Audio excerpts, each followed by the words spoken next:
thank you for coming. For those of you who don't know me, my name is Benjamin Penny, and I have the honour to be a member of the board of the Freilich Foundation. Welcome in particular to this evening, which is the 13th annual Freilich Foundation lecture on bigotry and tolerance. The foundation was formally established in 1999.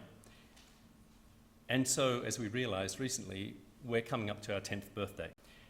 And the passing of the first decade in any venture is notable. So please excuse a few moments of rumination. This lecture series, in fact, started 2 years before the foundation started in 1997, which is why this is the 13th lecture and the foundation itself is 10 years old. It was inaugurated with Philip Adams, and since then, the lecturers have been an eclectic crowd, including in the early years Father Frank Brennan, David Marr, Les Murray, the poet, not the football commentator, although actually he would be rather a good lecturer, I think, in many ways, Dr. Evelyn Scott, and Archbishop Peter Carnley, then the primate of the Anglican Church in Australia. This series of lectures has addressed topics as diverse as homophobia in Australian churches, the mass killings in Cambodia, children's books that address the experience of bigotry, debates around slavery and reparations in the USA, and moves towards reconciliation between Indigenous and non-Indigenous Australians. But this is only a small part of the activities of the Freilich Foundation. We also have our biennial eminent lecturer series, 5 so far, with the 6th coming later this year. And the first to give these lectures was Henry Reynolds.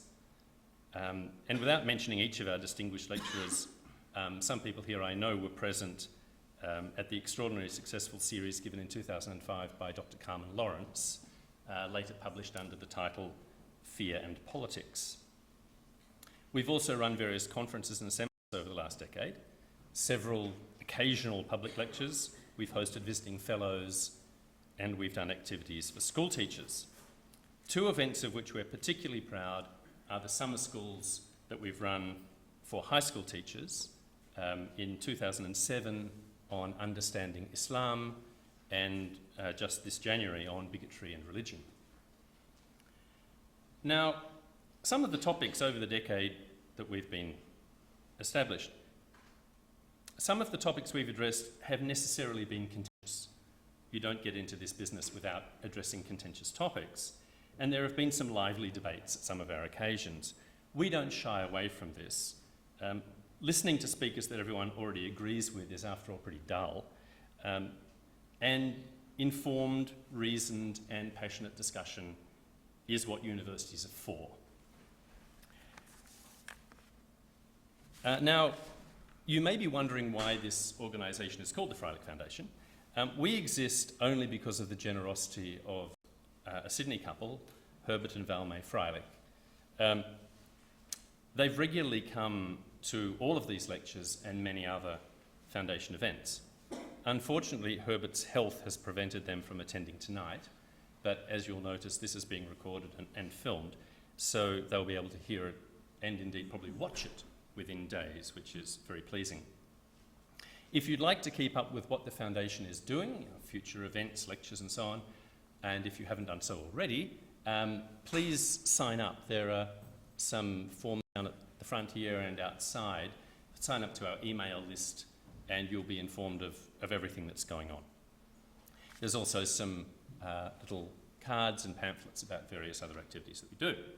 So thank you for your forbearance. And now I'll move to tonight's business. You've seen that we have a catalogue of distinguished speakers over the years giving lectures for the Foundation. Tonight's lecturer stands as one of the most eminent.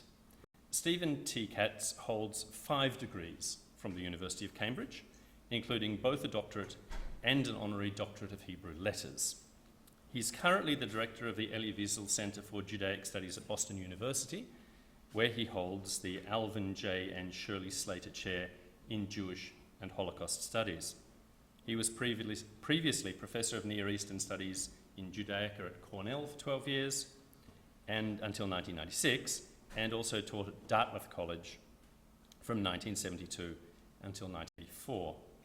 He has held visiting appointments at Yale, the University of California at Santa Barbara, the Hebrew University of Jerusalem, Yeshiva University, the University of Pennsylvania, Harvard, and Tel Aviv University. And since 2004, he's been a member of the board of the Center of Jewish Studies at the University of Shandong in China, and has twice taught at Shandong University as a visiting professor. Professor Katz has chaired the academic committee of the United States Holocaust Museum and the Holocaust Section of the Memorial Foundation for Jewish Culture. He is one of the American representatives to the International Task Force on the Holocaust, sponsored by the European Union, and he also serves as chair of the academic committee of this international organization.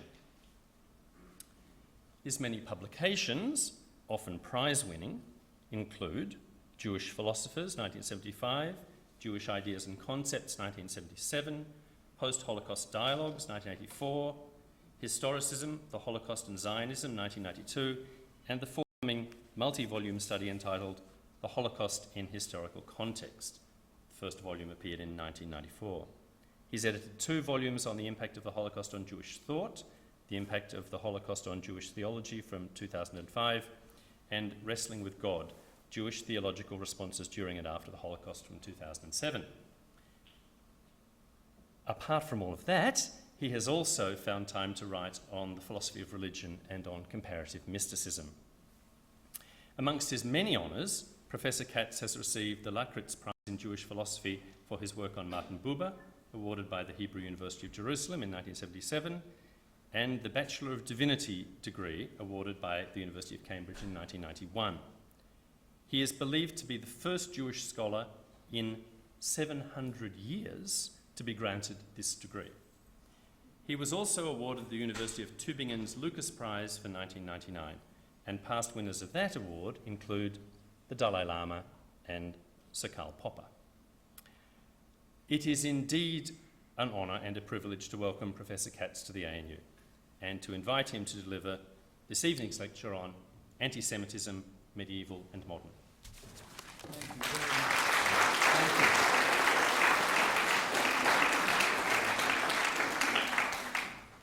Thank you very much for that extraordinary introduction. It's the sort of thing my father would have appreciated, my mother would have believed. First of all, I need to thank some people. My first obligation to Renata Grossi, who is the director of the foundation and has made it very easy to come, took care of all the practical details with great courtesy, and I thank her very much. She's here somewhere, so I thank you.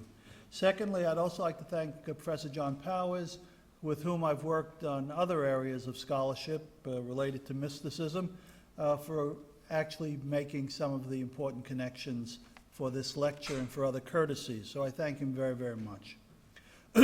Today, can all of you hear all right? Is this satisfactory? Today, my purpose is to describe and evaluate, however briefly, 4 types of anti-Semitism. They are, first of all, classical Christian anti-Semitism. Secondly, racial anti-Semitism culminating in the Holocaust. Thirdly, in a more limited way, some comments about contemporary anti-Semitism in Europe. And finally, contemporary anti-Semitism in the Muslim world. With regard to classical anti-Semitism, let me begin with a comment on its most basic source. I discern in the New Testament itself, in its anti-Jewish theology of fulfillment, displacement, and negation, the point of origination of the abiding and tragic conflict between Judaism and Christianity. The Hebrew Bible is read by the New Testament as the source of a promise that its intended beneficiaries, the Jewish people, betray. Accordingly, God turns his face to a new Israel, and Christianity becomes the transforming paradox whose very existence indicts Jewry, whose very essence reveals Jewry's spiritual blindness. The Jewish exposition of Revelation stands self-condemned. Let me start over. The Jewish exposition of Revelation stands self-condemned, and Jewry's infidelity and guilt are exposed as conscious acts that demand recompense. Israel and the church stand over against each other, separated by divisive and elemental alternatives: law versus spirit, death versus life, old versus new, judgment versus grace, apostasy versus faith, perdition versus salvation, sin versus redemption, worthless works versus love, the realm of the devil versus the kingdom of God, that only the eschaton will transcend. Yet, this theological confrontation, having been allotted all due weight, it must be recognized that in the foundational stage of the first two Christian centuries, the clash between the Jewish people and God, and between Judaism and nascent Christianity, is largely a clash of theological portrayals, of metaphysical glosses, of midrashic statement and counterstatement. The church has not yet emerged fully from its organic relationship to the Jewish people, from Judaism, and worldly power still lies in its future. The bitter transference of dogmatic commentary into lived structures that govern social and legal realities is yet to occur. The translation of brutal doctrinal judgments into murderous practical policies is still unknown. Here, two additional general observations are required. First, the New Testament, for all of its punishing discourse, never ceases to maintain a two-sided construction of the mysterious bond between the new Israel and the old Israel. Secondly, to say as I do, that the New Testament is the primary source of anti-Semitism in the Western tradition is not to assert that the New Testament equals Auschwitz. Guilt and responsibility come in many forms. There is a necessary and unintended connection between Paul and the Holocaust, but the connection is neither simple, direct, nor unmediated. All the negative anti-Jewish tendencies inherent in the New Testament take increasingly rich and full form in the patristic Adversus Judaeus tradition. Adversus Judaeus means against the Jews. The scriptural theology of supersessionism, that the church supersedes the Jewish people, when preached after the Bar Kokhba revolt in 135 by an increasingly Gentile church over against the ever more alien Jew, produced a doctrinal rhetoric that was now less complex, being simultaneously more monolithic and menacing. Two thinkers in particular stand at the end of this ancient cycle of anti-Semitic abuse. Augustine, whose dates are 353 to 430 in the West, and Chrysostom, whose dates are 347 to 407 in the East. Both can be said to begin one era as they end another. Chrysostom's violent sermons, filled with unrestrained verbal abuse in the most vulgar sort, bordering on anosticizing denigration, anticipates and is a cornerstone of the medieval tradition of the diabolization of the Jew as devil. Augustine's position, however, was more subtle. It is his more proportionate formulation, both theoretical, that is theological, and practical, that is as regards the actual policy of the church, that becomes normative for the church as an institution. Augustine's analysis of the Jewish situation represents a crucial turn. Its conservatism is reflected in its doctrinal Paulism and in its inherited shared anti-Judaism. His representative tract, Contra the Jews, the derogatory pronouncements his derogatory pronouncements in Contra Faustum, and his eschatological observation on Jewish apostasy and its eventual overcoming in the city of God are all on one level unoriginal recyclings of an unforgiving patristic anti-Judaism. On a second level, however, and this continuity, Augustine contributes an important innovation to how the church should understand and react to the Jewish situation. He does this by emphasizing in a new and central way the meaning of the seminal doctrine of the wandering Jew. Though he does not create this idea, his ideological reinterpretation of it proves historically consequential for the implementation of Christian anti-Judaism. For now, according to Augustine's reading, the Jews above all else are seen as a people who in their homelessness constitute the strange, fertile witness of unbelief. Interpreting the Cain and Abel story in Genesis 4 as an allegory of the relationship between the Jews and Christ, the Jews who are Cain find their offering to God rejected, whereas the faith of Abel, Jesus, is preferred on high. Now, although this rejection is not to be minimized, and Augustine is unsparing in his accusations against the Jewish people, the Jews, he emphasizes, with indebtedness to Paul of Romans, that this rejection is in some mysterious way a gift that makes it possible for the Gentiles to become part of the covenantal community. And second, Israel's apostasy and subsequent punishment, as well as its continued proclamation of the Torah, even though blind to its supreme meaning, which is Jesus Christ, reveal important lessons for Christian society. As Cain's treachery verified and exalted Abel's faithfulness, so the skepticism of the Jews, their consequent fall from favor, the destruction of their temple, and their exile all reinforce the truth of Christianity. Accordingly, like Cain, the Jews, and here I mean the real Jews, are not to be harmed by the church, by Christians. They are certainly not to be killed. Rather, above all else, they are to wander the earth as proof of their rejected status. And in God's good time, as part of the apocalypse, in conjunction with the return of Christ in glory, even this exilic status would end, the ultimate sign of Christ's power and graciousness. Jewish survival on this accounting thus becomes, paradoxically, a Christian theological imperative. To this day, as best seen among fundamentalists, though no less part of the dogmatics of mainline Protestants and Catholics, the Orthodox churches, this connection of Jewish wandering, Jewish survival, and Christian eschatological hope remains alive.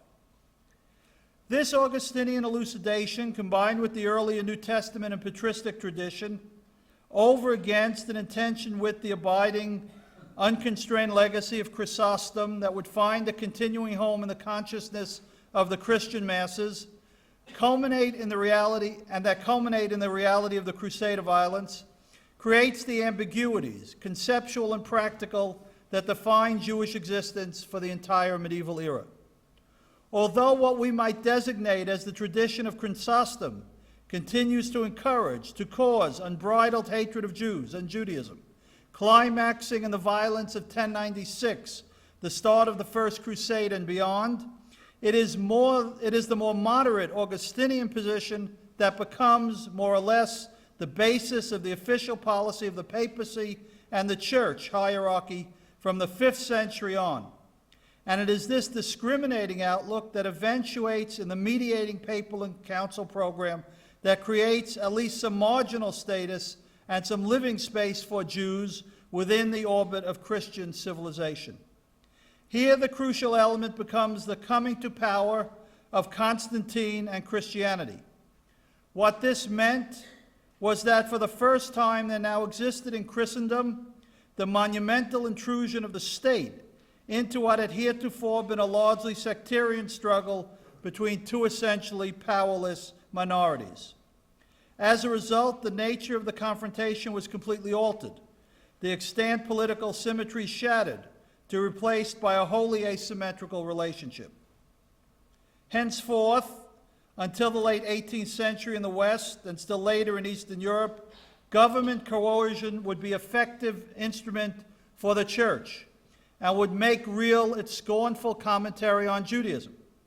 That is, anti-Jewish prejudice only becomes deadly when supported by the police apparatus of the state. And this unfortunate tradition begins in the Christianizing politics of the 4th century in the Roman Empire and does not cease until the modern era.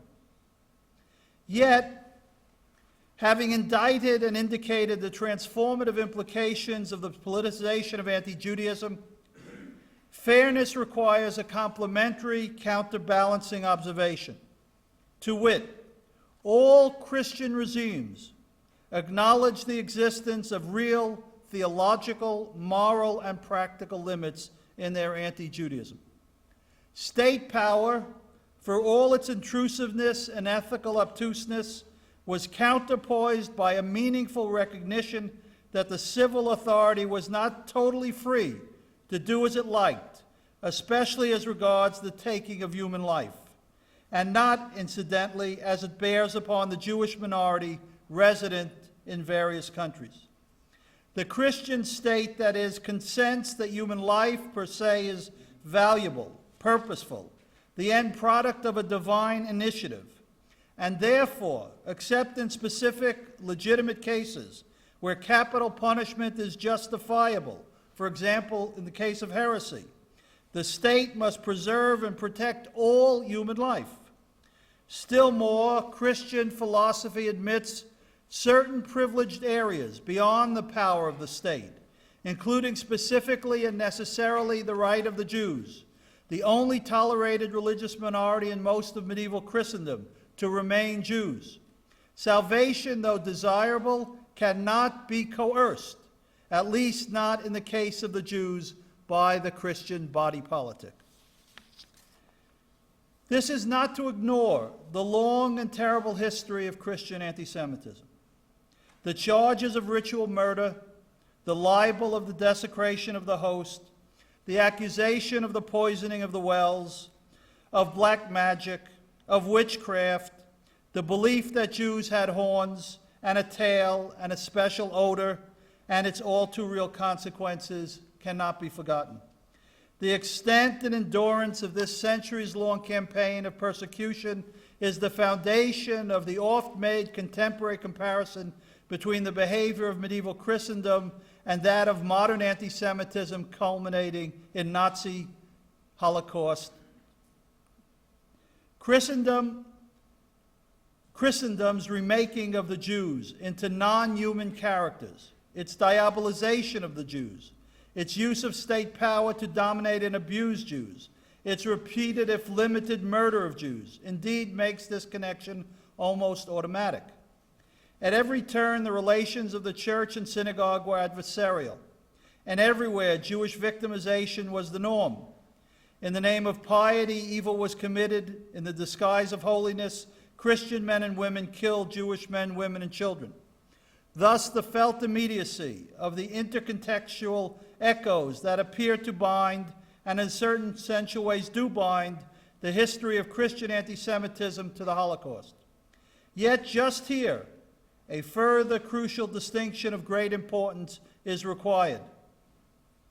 The seminal discrepancy is to be located in the fact that the Church recognized and allowed for the reality that the chronic competition, economic and spiritual, between Jews and Christians would long endure, its final resolution being a desideratum left to the future, even to God's own graceful action in the eschaton. Neither the Church nor Christian states were obligated by Christian theology to solve the Jewish problem, as it presented itself within their spatial and temporal parameters. Despite periods that witnessed the intensification of missionary activity, especially after 1200 and then after 1550, this metaphysical premise, this understanding of history, has remained essentially intact from Paul to the present Pope Benedict. It needs to be noted that in contradistinction, the Nazi state was predicated and had as its raison d'etre the overturning of just this mediating principle. The solution to the Jewish question could not be put off any longer for Adolf Hitler. The fate of Aryan civilization depended on an imminent and complete resolution here and now. The primary justification of Hitler's entire political program was the implementation of just such an alternative, racially grounded system that would of necessity redefine and restructure all Jewish-Aryan encounters. As a consequence of these defining differences, medieval Christendom created Jew streets and eventually ghettos, and was the scene of repeated pogroms and massacres. But it permitted Jewish survival. Nazism, by comparison, created Auschwitz. The key point that needs to be recognized and always remembered is that though Christendom possessed the power over the course of nearly 1,500 years to destroy that segment of the Jewish people that it dominated, it chose not to do so. Though many, many Jews were killed by Christians, most Jewish residents in Jewish states were not murdered. And they were not murdered because the physical destruction of the Jewish people was never at any time the official policy of any church or any Christian state. Rather than actively seeking to eliminate Jewry, the ultimate irony is that the Christian dogmatics entailed protecting Jews and Judaism from extinction.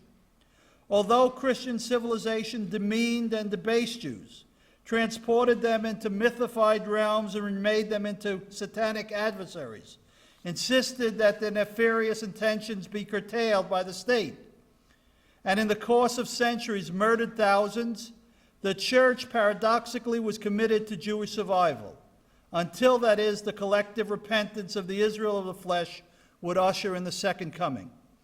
Quote, "To the end of days, to the end of time," Augustine declared, "the continuing preservation of the Jews will be proof to believing Christians." In this context, I need also to call particular attention to the Christian effort to convert Jews. No matter where and when, that is, whatever persecution of a Jew we are considering, within the confines of Christian civilization, Christian Jew haters and persecutors, consistent with the requirements of Christian custom, gave the Jews, as individuals, the opportunity to save themselves while hoping to eliminate Judaism as a form of life, vindicating thereby the triumphal Pauline vision of the eventual absorption of the synagogue into the church. I would be remiss if I did not add a brief comment regarding Martin Luther. Luther's anti-Judaism in this context is important. Luther, given his incomparable centrality to the emergence of Protestantism, is often described as the single most important source of later, obsessive German anti-Semitism. And there is considerable truth in this accusation.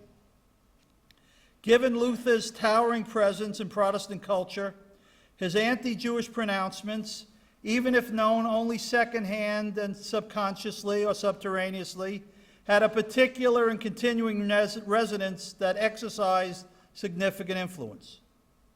Yet, having identified Luther's prejudice, recognized all of its Judophobia, it is important to locate it as a late, coarse manifestation of medieval anti-Judaism, rather than as something novel. Despite assertions to the contrary, Luther's anti-Judaism is almost wholly derivative, imitative. However fervidly held and however much fueled by powerful apocalyptic sensibilities, he did not add anything new to the discussion of anti-Semitism. The most extreme form of anti-Jewish action that Luther calls for in his late work is the renewal of the policy of expulsion. In keeping with the medieval pattern he was heir to, Luther advocated violence against Jewish institutions and against Jewish books, against the customs of the rabbis, and against Jewish worship. And ultimately, if the Jews would not convert, their eviction from the state. But as a rule, he did not preach or condone the misuse of force against individual Jews as individuals. Even in his ugliest discourses, those of 1542 on the Jews and their lies, and 1543 on the sacred name Shem HaMefarash, Luther prefaces his counsel to the German princes with this classical Augustinian exhortation, and I quote, "We must indeed with prayer and fear of God before our eyes exercise a sharp compassion towards the Jews and seek to save some of them from the flames of hell. Avenge ourselves we dare not. He was not, in other words, Luther was not intent on consuming the Jewish people by physical destruction. Finally, with regard to Christian anti-Semitism, let me say that it required an intrinsic contextual solution to its specific understanding of the Jewish problem, one commensurate with its defining theological foundations. It found this solution in the policy of expulsion, consistent with its own spiritual legacy, its own understanding of moral restraint and moral compulsion. Christian Europe came to hold that states had the right to expel Jews living within their borders. Accordingly, the Jews were ejected from Brittany in 1239, 1240, from Anjou in 1289, from all of England in 1290, from France beginning in 1186 and recurring in 1248-49 and again in 1306, and then intermittently from other states, culminating in the expulsion from Spain in 1492 and Portugal in 1496. But expulsion is a policy that respects life, not death. On anti-Semitism in the modern period in Nazi Germany. In contrast to this mediating image of Christian anti-Judaism that I have drawn, let us now move to decipher the character of that racial tradition of anti-Semitism that begins in the 19th century and that culminates in the anti-Semitism of Hitler and the Third Reich. From the early racial theorists, through Houston Stewart Chamberlain to Adolf Hitler, there grew a new form of anti-Semitism that insisted that it, and it alone, properly understood the Jewish problem, the so-called Judenfrage, and had a correct, scientifically sound solution to it. According to this version of anti-Semitism, the uncompromising, all-encompassing, non-controvertible struggle against world Jewry is not only a subjective sentiment, a personal matter, but also and essentially a fundamental principle of politics and metapolitics, of nature and meta-nature, history and meta-history. That is to say, everything is race. But race is more than biology. It is also metaphysics. Speaking specifically of the form that this doctrine took in Hitler's Weltanschauung, his worldview, one needs to point out that his anti-Semitism combined doctrines of a particularly fervid racialism, the theory of social Darwinism, and strange views about Manichaean right and wrong. For Hitler, the rise and fall of empires, no less than the corruption and pollution of individuals, was caused by a racial factor, manifesting itself on the one hand at a microorganic level, and on the other hand at the macro-historical level. Racism needs to be understood now as biology, now as metaphysics. For only the first principles of a philosophy of history can correlate large-scale cycle of historical activity of the development and decay of nations and civilizations with dogmas of blood. The concept of race, in other words, although it retains its natural primordiality, gains an ontological primacy as well. Race is not only the cause of difference, even of conflict, but the bearer of value. Different races in this architecture, in particular Aryans and Semites, necessarily manifest dissimilar spiritual and moral attributes. They are the incarnations of transcendental forces of and for good and evil.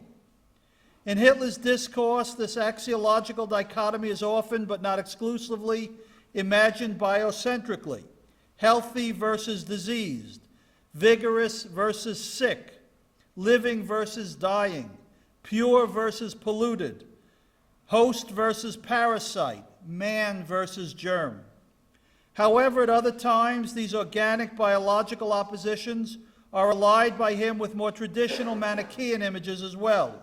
Light versus darkness, order versus chaos, free versus slave, good versus evil, redemption versus corruption, male versus female, God versus Satan, the children of light against the children of darkness.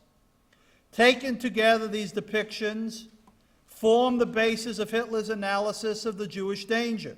Quote, "Two worlds face one another," he wrote, "the men of God and the men of Satan. The Jew is the anti-man, the creature of another God. He must come from another root of the human race. I set the Aryan and Jew over against each other, and if I call one of them a human being, I must call the other something else. The two are widely separated as man and beast." It is in keeping with this dualistic construal that Hitler remarked on the extraordinary significance of his discovery of race as the secret to world history. Quote, "The discovery of the Jewish virus," the Fuhrer announced, "is one of the greatest revolutions that has taken place in the world. The battle in which we are engaged today is the same sort as the battle waged during the last century by Louis Pasteur and Robert Koch. How many diseases have their origin in the Jewish virus?" And he went on, "We shall regain our health only by eliminating the Jew." This proud, if bizarre, boast was not a rhetorical excess for Hitler. Beginning with his, quote, "rational anti-Semitism" of 1919, he pursued this idea to its root. He sincerely and passionately believed that a knowledge of the corrupt and corrupting nature of the Jews and of the inverted role that the Jews played in the fundamental dualistic structure of being itself, as negation, antithesis, alienation, and death, was the condition sine qua non for extraditing oneself and one's people from the asphyxiating octopus-like tentacles of world Jewry. Accordingly, Hitler's racial principles became both an initiation into the mystery of Jewish domination, as well as the means, if properly acted upon, of folkish and personal deliverance. They provide that awareness of truth without which all action is blind, he argued.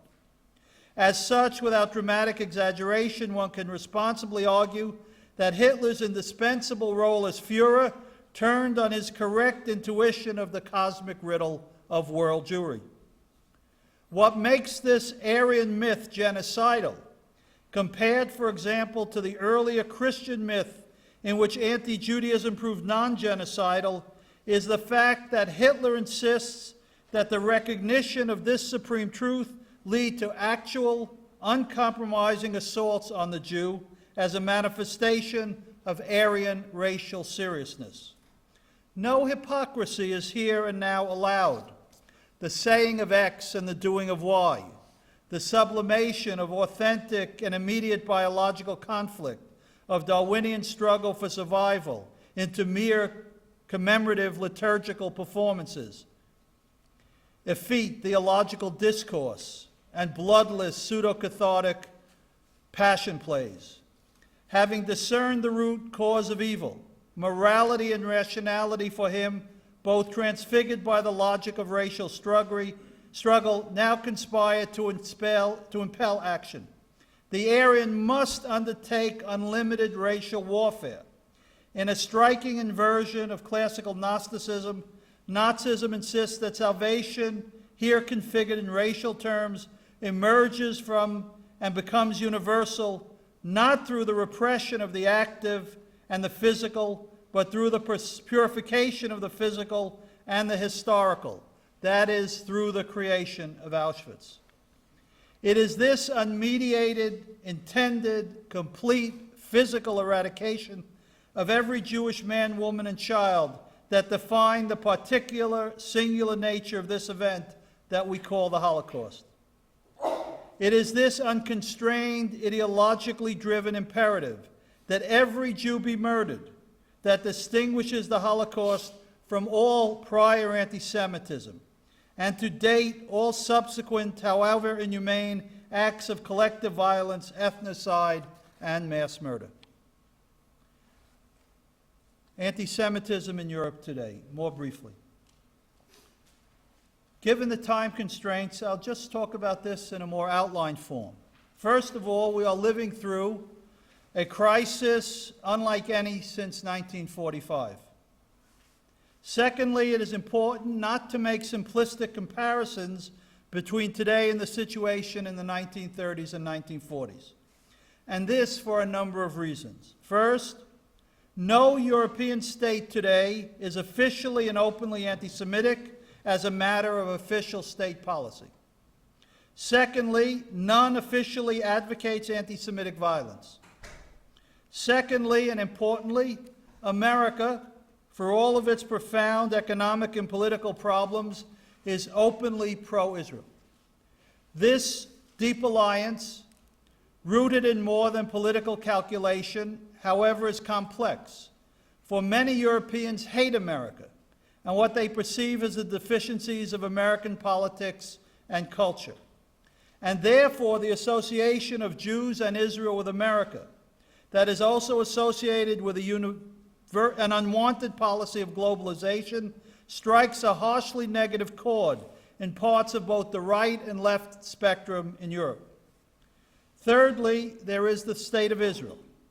Its coming into being has created new balances of power, as well as unanticipated and ferocious anti-Semitism. Rather than solve the Jewish problem as it was intended to do, the State of Israel has only transformed it. Fourth, there is the United Nations, which is a center for anti-Semitism and anti-Israel attitudes, as seen in the extraordinary hate fest at Durban, and which is now planned for a Durban 2, the rhetoric of its former High Commissioner for Human Rights, Mary Robinson, and certain statements of, for example, Kofi Annan, the General Secretary. Remember, there are 21 Arab states and 40 Muslim-governed states that belong to the UN. They have passed over 1,000 anti-Israel resolutions in that political body. As regards the environment in Europe per se, the following 6 points require mention. First, there is the fundamental anti-Semitism of European civilization that is grounded in its Christian past and present. Christian European civilization created the terrifying otherness of the Jew, and this characterization and caricature continues to energize, however subterraneously, segments of European thought and values. Secondly, Europe has never resolved its Jewish problem. That is, the role of the Jew in European civilization after emancipation in 1789. The issue of Jewish communal emancipation continues to be problematic. Thirdly, the entire issue of anti-Semitism in Europe has been transformed by the huge recent growth of the Muslim population throughout the continent. There are, for example, more than 5 million Muslims in France and over 32 million or more Muslims in Europe. Most of the actual violence against Jews and Jewish organizations, synagogues, and schools in Europe emerges from the Muslim population. The deep irony is that Europe's efforts to be less nationalistic and more open and diverse, and to embrace multiculturalism as a value, has, as an unintended consequence, created a massive wave of anti-Semitism. Instead of fostering the value of tolerance, the new politics of the European Union has created, vis-à-vis Jews and Judaism, rabid intolerance. Both the European left and the European right, for example, Le Pen in France and Haider in Austria, find the Jews a continuing unwelcome and problematic presence. For the left, Jews, in an old stereotype, are provincial, capitalistic, nationalistic, i.e. identified with Israel. For the right, Jews are cosmopolitan and alien presences in the nation. Fifth, there are few Jews in Europe today, especially outside of France, and to some degree England. Hence, Europeans simply do not know Jews and are not exposed to a dynamic, articulate, flourishing Jewish community. Sixth, there is also the factor of deep European guilt over its colonial past to be factored in to the present mindset. Many Europeans have come to accept, without any real understanding, the claim that the State of Israel is a colonial state and therefore illegitimate. Finally, the Holocaust and its aftermath continues to be central in European consciousness. Consider the rather odd fact that the only things all members of the European Union have in common are A, Holocaust Remembrance Day in late January, and Jewish Cultural Day on September 2. I do not have time here to analyze the significance of such issues as monetary reparations by the German government, bank settlements by the Swiss, insurance company settlements, the Historiker strike in Germany, the struggle about the interpretation of the Holocaust, the Polish debate over the wartime massacre of Jews at Jedwabne, where Poles without Nazi help murdered their Jewish neighbors, the Waldheim difficulties in Austria, the war trials in France, Germany, Poland, and the Soviet Union, President Chirac's apology for French involvement in the Holocaust in 1995, and various statements by churches in the Vatican, the most recently less than a month ago because of the reinstatement of one Bishop Williamson. But it is clear that the shadow of the Shoah hangs heavily over Europe. But this is a very, very heavy burden to bear. And so now many Europeans are delighted to accuse Jews and Israel of being the new Nazis, and thus, in a bizarre way, liberating Europeans of their responsibility, of their guilt for the final solution. Now Europeans can free themselves of the culture of shame. Jews and the Jewish emphasis on the Holocaust no longer take dominance. Aha, Europeans cry too happily. You Jews too are villains, murderers. This relieves the enormous guilt that Europeans carry, even if the accusations they make against Jews and Israel are essentially untrue. The hysteria over events in Jenin several years ago, especially as incorrectly, maliciously, deceptively, dishonestly reported by the BBC, are a paradigm case in point. And so, too, much of the recent discussions of the Gaza incursion, where Israel, responding only after 6,000 plus rockets had been fired into Israel over a period of many years, were pilloried. To summarize this situation, Europe today is not the Europe of the 1930s, but its current demographic composition and the untranscendable inheritance of the past make it a volatile region where anti-Semitism is tragically likely to get much worse. Finally, a brief word about Muslim anti-Judaism. I will refrain from entering into a many-sided conversation about current Muslim anti-Judaism, except to make a few brief remarks. First, it is almost always misunderstood. And it's misunderstood because of the erroneous idea that Jews in Islamic culture, especially in the medieval period, lived in a, quote, golden age of harmony. In fact, this is a grand historical myth. In reality, Jews have always been, even at best, a second or third class minority in Muslim culture.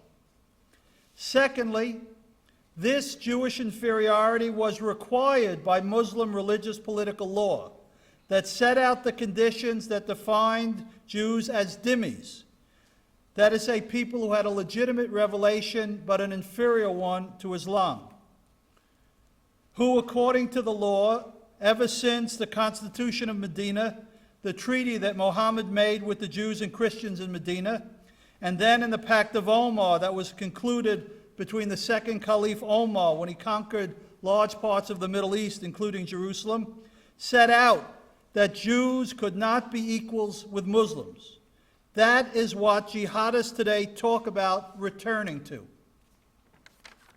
Thirdly, since the end of the 19th century, there has been a continual importation of European anti-Semitism, racial anti-Semitism especially, and in the 20th century, this has become a deep groundswell in Muslim society. In 1894, Rolling's Talmud Yudah was translated into Arabic. In 1920s, the Protocols of the Elders of Zion were translated into Arabic. This explained the, quote, British support of Zionism for the Arabs, and explained the success of the State of Israel as the result of a vast international Jewish conspiracy. Later, the Grand Mufti of Jerusalem in the 1940s chose alliance with Hitler and praised the Nazis for, quote, solving the Jewish problem. This, he said, quote, made our friendship with Germany a permanent and everlasting friendship based on mutual interest. This has led to a radical mythicization of Jews in modern Islamic culture, complete with the recycling of such things as blood libels, the myth that Jews give Muslim children AIDS, the claim that Zionists planned and executed the attack on the World Trade Center in 2001, all varieties of Holocaust denial, the belief that Jews are the essence of all things that are indecent in the modern world. This combination of religious belief and modern racial and political mythologies, plus a profound, I stress, a profound sense of humiliation due to Israel's survival, due to the Muslim world's inability to defeat or destroy the State of Israel, has created a very profound, very widely circulated, very much believed series of lies about Jews and Judaism that will not be dislodged or mediated easily or soon. The picture is not a happy one. Thank you very much.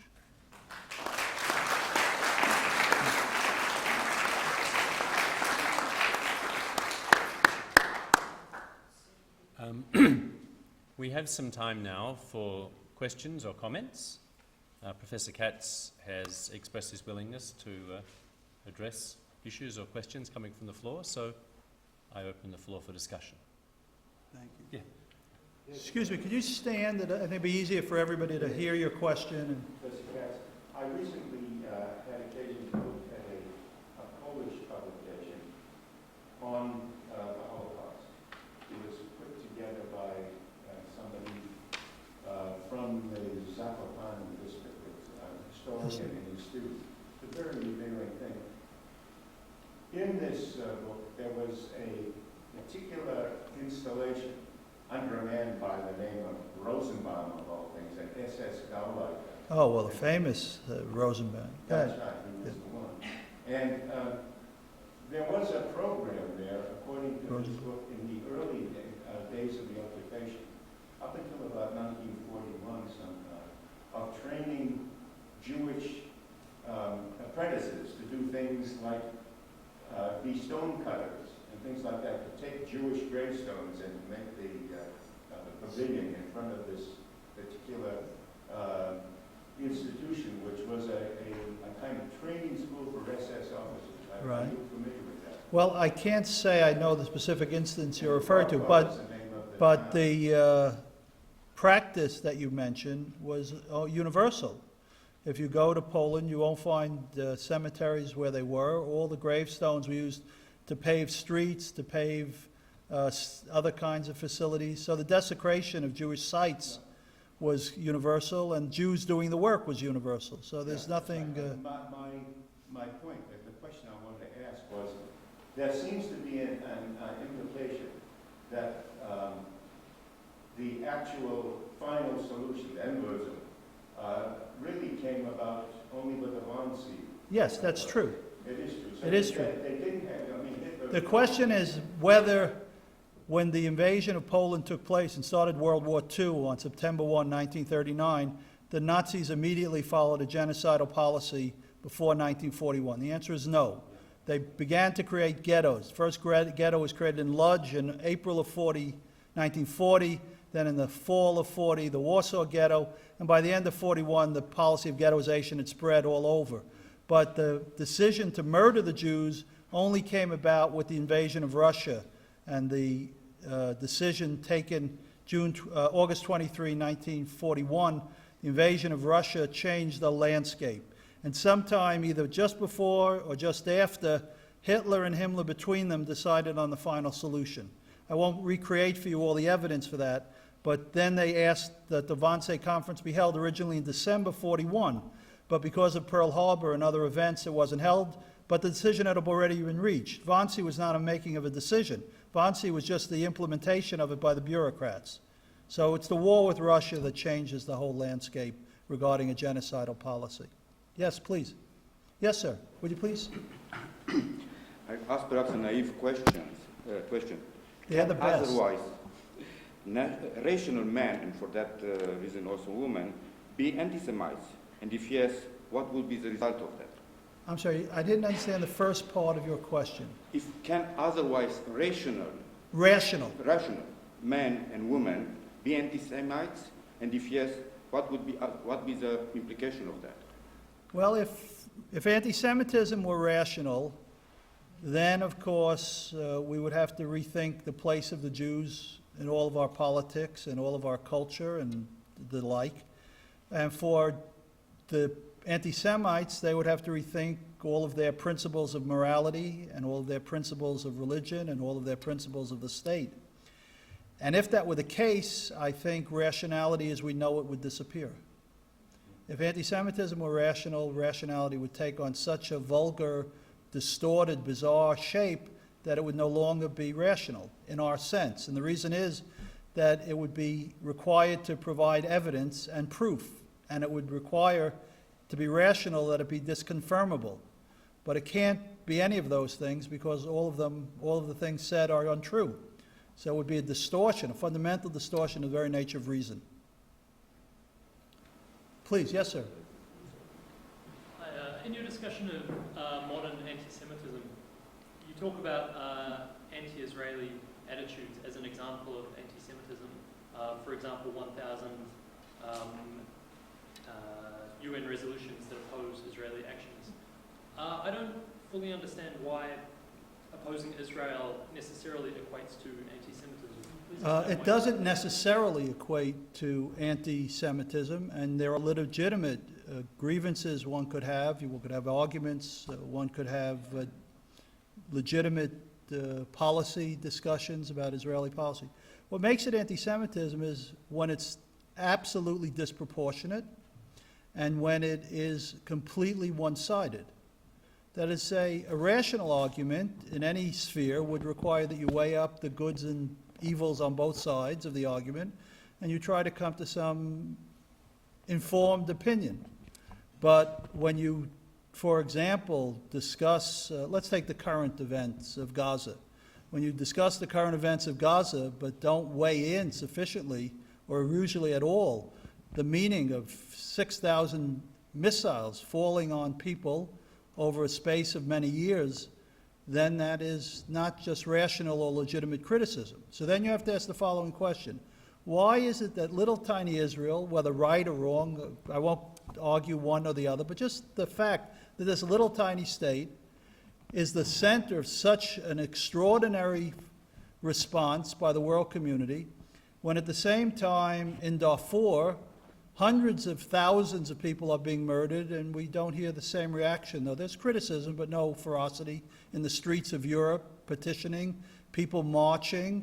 We see Muslims in various places burning synagogues, but we don't see any response to the murder of Muslims by other Muslims in various states. So it's a matter of proportion and shape. If the arguments are legitimately shaped, and if the arguments are put in a way that is a balanced and informed way, the argument is legitimate. Nowhere is there more open, controversial, hard-headed discussion about the rights and wrongs of state policy than in Israel itself, if you read the newspapers in Israel.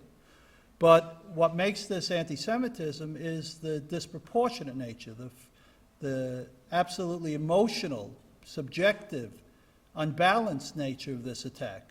And then, of course, it falls over into various kinds of assertions about Jewish character.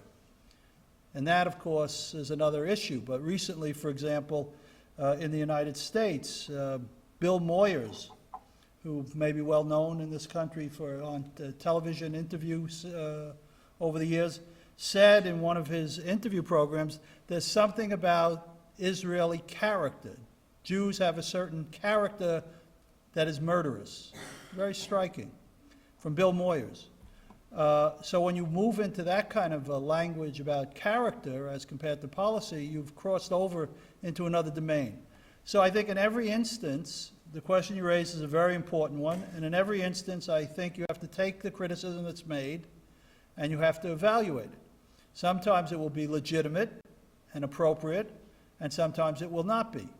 But I would say that in the majority of cases in the present round of world explosion, and in the case of Jenin, which I cited, if you followed, I don't know if you get the BBC or if Australia is sensible enough to block it out, but the fact is they were absolutely hysterical broadcast abroad for weeks. And then in the end it turned out that the Israeli claimed that they had killed about 50 people, and they almost all were with a gun trying to shoot them. Turned out to be true, and the BBC published a little retraction, and they had a meeting at the BBC, and they revised its policy, and so on. But it didn't change the fact that that whole vicious, enormous outpouring of news was actually an exercise in hate. So one has to look at every case. It doesn't mean that an individual position is anti-Semitic. It means every position has to be weighed. Yes, please, sir. Would you stand up? Given the common Christian and indeed... I'm sorry, would you start again? Given the common Christian and indeed Protestant backgrounds of the US and Europe, why have they developed such different approaches to the Jewish question? That's a good question. The question is why, given the fact that both Europe and America are Christian states, America and Europe have such a different situation. This requires another lecture on the nature of American Judaism, or America and Jews. Let me say the following. When the state was founded in America, it was founded by Christians. But you have to remember what kind of Christians they were. They were running away from religious persecution in Europe. So they came to America and they did a couple of interesting things. First of all, they envisioned America as the new promised land that would welcome immigrants. So even Jewish immigrants, in a sense, were welcome. Secondly, they saw it as a place where they had a controlled religious force. So America was the first country, I think it's the first and the sixth stipulations of the Constitution that separate church and state. Now that was a profound thing. It grew out of the fact that in America, no group was strong enough, and therefore it feared that any other group would impose its will. So the Puritans in New England were afraid of the Catholics in Maryland. The Catholics in Maryland were afraid of the Quakers in Philadelphia. So they decided to do something profoundly different, separate religion and politics. Once you separated religion and politics, then the Jewish status becomes altogether different, right? They're no longer the minority. Thirdly, I would say, there are many other things I could point to, but I think the other thing I would say about America first, as a historical matter, is that America was open in a curious way. It had two corollaries. The openness meant that the native population, as you know, was essentially destroyed by diseases. That meant that people came and had land and privileges up for grabs. And there was enough land to go around. There were new possibilities. Jews didn't immediately run into a conflict with their neighbors as they did in old Europe. It's a rule of Jewish history. Wherever you have new societies, Jews are doing okay. Beginnings of Muslim society, they do okay. Then as Muslim Spain closes up, they don't do well. Ottoman Empire, wherever there's an openness, Jews are better placed. The second thing that happens as a result of the openness is that there's a strange thing happens in America. We import black slaves to replace the workers who were Native Americans. And the consequence of that is that all the paranoia, I shouldn't say all, but the majority of paranoia and hate and so on in America, race meant black. It didn't mean Jew. Jews were white. So the whole shape of the nature of hate in America, the nature of race in America, the nature of politics in America was very different from the very first. And the other thing was, of course, America was the laboratory for all the most advanced ideas of Europe. So the people were talking about equality, individualism, separation of church and state. John Locke's Letter on Toleration, Montesquieu. They became actual from the beginning in America. So it's a very different kind of society from the first. Please. Yes. Just going back to your classic anti-Semitism, much is mentioned about the Talmud. About the Talmud? The Babylonian Talmud. Yes. And I believe even Martin Luther used it a lot to justify his writings. He certainly used it. Whether he knew it is another question. What's your opinion of its contents and the justification of certain I would say the question is the Talmud the source or justification for classical Christian anti-Semitism? So that's an informed question, a good question. I would say yes and no. The reason the answer is yes is that it's clear that in the late Middle Ages, as there were an increasing number of Jewish apostates to Christianity who told the church that the Talmud was anti-Christian, there were crusades against the Talmud from 1240 on. In 1240, there were burning of the Talmud in Paris, and there were burnings of the Talmud in the 16th century throughout Europe. So that's very hard, actually, to find an edition, an old edition of the Talmud. That's the yes part. So the Talmud was seen as anti-Christian. The no part is that if you were to study the Talmud in its totality, you would find that it really has almost nothing at all to say about Christianity. You have to remember that the Mishnah, the essential heart around which the Talmud grows, was redacted around 200 in the land of Israel. By 200 in the land of Israel, the Jews certainly knew about Christianity, but it didn't affect their life. And the Mishnah is a code of law. First book of the Mishnah deals with festivals and prayer, brachot. Another section of the Mishnah deals with tithing. Another section deals with family matters. Another was civil law. So there was nothing that they needed to talk about Christianity. So in the Mishnah, you don't find any references at all to the church, which is very surprising, but no references. In the Talmud, which was redacted in Babylonia around 550, more or less, you have, first of all, to remember they took place in a Babylonian context, not a Christian context. So Christians, again, were marginal. They weren't important to the rabbis of the Talmud. To the degree that they knew anything at all about Christianity, living in Babylonia, they knew very little, and what they knew was essentially mythological. There is in the Talmud, which, remember, the Talmud looks something like the Encyclopedia Britannica. So if you study one page of the Talmud every day, it takes you just over 9 years to get through it, right? To talk about what it is. The fact is that you could take all of the references to Jesus that appear in these thousands of pages and put them probably in 3 or 4 pages of a compendium of sources. And they all turn essentially on the idea of a kind of inversion of the story of the New Testament. The rabbis knew something about the New Testament story, that Jesus was born of a virgin. They invert that and they say he was born out of an illegitimate union between a Roman soldier and Mary. And secondly, they know that Jesus makes miracles, so they make an upside-down story about how Jesus is a magician because he learns magic from his rabbinical teachers, and then the rabbinical teachers take away his magic. That's the sum total of what the Talmud says about Christianity. So it's not really the source. Moreover, the first real struggle against the Talmud, as I say, is after the First Crusade. And therefore, Christian anti-Judaism already is 1,000 years old. The New Testament, the church fathers, Agabod of Lyon, the famous churchman of the time of Charlemagne, who was a rabid anti-Judaizer. So it's a largely erroneous notion to think the Talmud is really significant, though they said it was significant. But as a matter of historical fact, I'm not sure they had any real import. Yes, ma'am, please, stand up. Speaking about anti-Semitism in regards to Christian and Islamic, do you see a place for interfaith dialogue, like Jewish Christian or Jewish Islamic? The question is, do I see a place for religious dialogue? I not only see a place for it, it's urgent. It's absolutely urgent.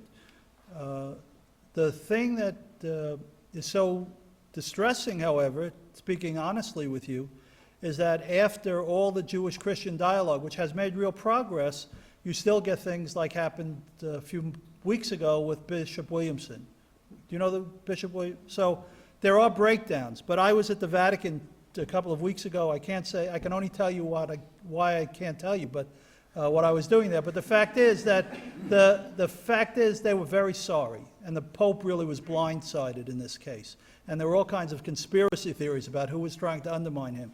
So I do think in Jewish Christian circles, despite the present Pope's backsliding on the liturgical issue of the Mass on Easter, his effort now to go to Israel will be an effort at reconciliation again. His predecessor was certainly, despite being an extremely devout, this may sound funny for me to say that a pope is extremely devout, but he was extremely devout. He used to spend half a day meditating on his knees. You know, we think of him as a worldly pope. He was extremely devout, very devout. But the point is that he did things that were remarkable because of the dialogue. He put a little piece of paper, a request in the wall in Jerusalem, which is the Jewish tradition. Now, what did that mean? It meant to say that he recognized that there was some legitimacy to Jewish traditions about the temple, the wall, Jerusalem, Israel. He went to a synagogue. No Christian leader of his stature, no pope had ever gone to a synagogue to say that there is spiritual legitimacy, there's life, spiritual life in the synagogue. So yes, I think dialogue is very important. We need more of it. It needs to be honest, not just, sort of a hiding of the truth from each other, because there are hard truths that need to be told. And if you don't tell them up front, they come back to bite you in the end, and then you're disappointed, and it undoes the value. But I'm very much in favor of support of such an idea. Yes? Paraphrasing something you said earlier, paraphrasing it heavily, that it's anti-Semitic when it's one-sided and disproportionate. That actually brings me to a significant struggle with things happening here and things happening in the world. I ask your indulgence of a couple of minutes to try and get the struggle out there, if I may. One of the things that you mentioned was the war in Gaza and how Israel finally struck back after some 6,000 rockets and mortars and stuff were lobbed at it over a period of many years. Agreed. And yet, the reasoning stopped there. There was no discussion. There was no two-sidedness in talking about the hermetic sealing of Gaza. For whatever reason. No, look, I don't want you to go on for a simple reason. I was not here to discuss the Arab-Israel conflict. No. I was here to try to describe a situation which is in answer to a question which is a very important question, and we could discuss the Arab-Israel conflict, whatever after, but if that's where you're going, please, no, okay. No, seriously, that is not where I'm going. That was just an example of, we can play the game tit for tat forever. Well, no one wants to play tit for tat. Exactly. The other thing... So say tat. What is the point? The other thing that's causing me my confusion, and yet I strongly support your view that when it's one-sided and disproportionate, it sounds like it's anti-Semitic, is something that came out of your Secretary of State today and mine. And that has to do with the fact that funding won't go to Gaza unless the Hamas Fatah government gets its act together and says, okay, we recognize Israel's right to exist, which, frankly, I think would be a really, really good thing. I can support that, and yet I don't hear the text. Well, I can't speak either for Hillary Clinton or for anyone else. All I can say, I'm just saying, I happen to agree with you. If the point is that balance and informed kind of conversation is required to make progress in this, like all other areas, the answer is yes. Thank you, and it also needs to happen here too. Well, I'm sure it will at this distinguished university, especially after this lecture. And just so you're aware, I'm Jewish, sir. Some of my best friends are Jewish. Please. Is there one last one? The last one. Can Jews be anti-Semitic? You mentioned that Europe today is different from Europe in the 1930s, but there are states that do have very anti-Semitic outlooks. And you can find nowadays. They may not be European states, but places in the Muslim world, certainly Chavez in Venezuela has been accused of having a very anti-Semitic outlook. That combined with this new anti-Semitism that you're seeing sort of filtered through Israel and other avenues, is that, I mean, this paints a very bleak picture for Jews. What do you think that the future is for Jews, or do you think 2039 is going to be like 1939, perhaps not in Europe, but somewhere else? The question is, even if European states aren't anti-Semitic as official policy, other states around the world are, and the picture is bleak. First, I agree with you, the picture is bleak. That's how I ended. I don't like to end on such a downbeat note, but I would agree with you. I would caution, however, the following. You know, history is always open. You have to be careful. One could not have predicted in 1839 what would happen in 1939. And one could not have predicted in 1939 what would happen even in 1941, because nobody would have foreseen in 1939 the creation of gas chambers. So the future is open. And I think that's not only a valid historical observation, even more that is maybe an ethical imperative. That if the future is open, we could change it, or we could affect it. If the future is preordained, then of course we're all just waiting for some divine plan, or satanic plan, or some other plan to work itself out. So I think that while I agree with you, the situation is very much worse than we would have ever thought of 10 years ago or 20 years ago. You know, that people would be marching in the streets of Europe again saying it's a good thing for the Jews to be in gas chambers, for people in various, recently in an Egyptian mosque. I mention Egypt specifically because that's a controlled environment by the state, and they have a peace treaty with Israel. But there was a preacher in a mosque who showed pictures of Auschwitz to Muslims and said, you see these dead bodies, you see these people being destroyed. Well, the Germans did that to the Jews, and I pray that Allah will allow us to do the same thing. So there is an extraordinary increase in the public expression, manifestation of anti-Judaism. But I don't think that we have to capitulate to it. I would like to think that if enough people of goodwill would act, for example, in Europe, it's very interesting that the governments of Europe, for all of their ambiguity, understand something about limits, about what's permissible. Even, you mentioned in Venezuela, after the sacking of the synagogue, the Chavez government issued statements condemning the anti-Semitism, and Chavez met with delegations from the American Jewish Committee and leaders of the Venezuelan community and so on. Even Chavez knew that there were limits, right? Recently, I was at a meeting in Madrid. I can only tell you why I wasn't able to tell you why I was there, but it was called by the King of Saudi Arabia. And one of the curious things that I came away with the most important thing I came away from spending a week with Saudi Arabians who I otherwise would never meet, and clerics from all over the Muslim world and the king, was that in Saudi Arabia and in other parts of the Arab world where this kind of hate is being preached openly, there's a division that's emerging. Dubai, United Arab Emirates, Qatar, even Saudi Arabia is starting to understand that there's a Kulturkampf going on. What Huntington said about a clash of civilizations may not apply correctly to the Muslim world and the Christian world. It may better apply within the Muslim world itself today. That there's growing division, growing movement, which you don't perceive at the outside, because there are segments of the Muslim world that are beginning to understand that the jihadists and the Al-Qaedas are most of all a threat to them, more than they're a threat to anyone else.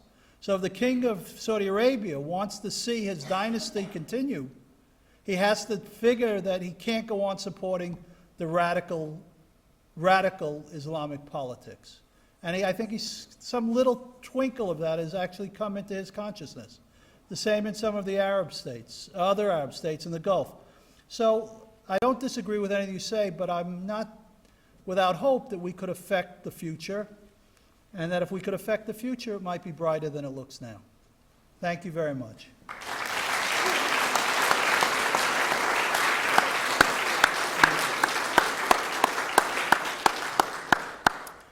Indeed, thank you very much.